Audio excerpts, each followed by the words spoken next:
দক্ষিণ আমেরিকা অঞ্চলের বিশ্বকাপ বাছাইয়ের ম্যাচে ঘরের মাঠে উরুগুয়ের সঙ্গে ড্র করে পয়েন্ট ভাগাভাগিতেই সন্তুষ্ট থাকতে হয়েছে 5 বারের বিশ্ব চ্যাম্পিয়ন ব্রাজিলকে। এর আগে ভেনেজুয়েলার বিপক্ষে পয়েন্ট ভাগাভাগি করেছিল ব্রাজিল।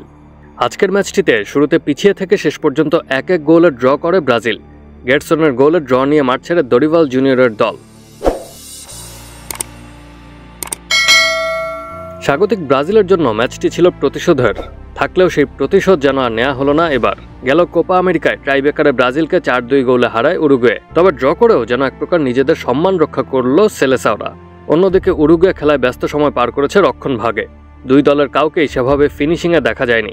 একের পর এক পাস মিসে খেলায় কিছুটা ছন্দপতন ঘটে, তবে ব্রাজিলকে শেষ দিকে এসে বেশ আক্রমণাত্মক হতে দেখা গেছে।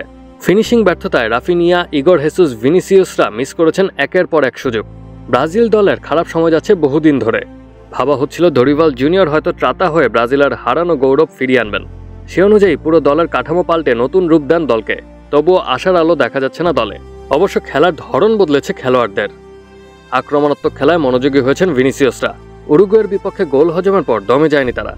61 মিনিটের মাথায় গোল পরিশোধ করেন গেটসন।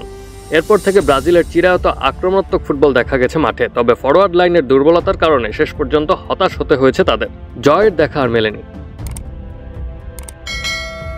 ঘরের মাঠে পয়েন্ট হারিয়ে দক্ষিণ আমেরিকান অঞ্চলের বাছাই পর্বের পয়েন্ট তালিকায় 5 নম্বরে নেমে গেল ব্রাজিল। 12 ম্যাচে তৃতীয়বার ড্র করা ব্রাজিলের পয়েন্ট 18। সমান ম্যাচে 20 পয়েন্ট নিয়ে 2-এ উরুগুয়ে। এদিকে আজ পেরুকে 1-0 গোলে হারানো বর্তমান বিশ্ব চ্যাম্পিয়ন আর্জেন্টিনা 25 পয়েন্ট নিয়ে সবার উপরে। Action sports.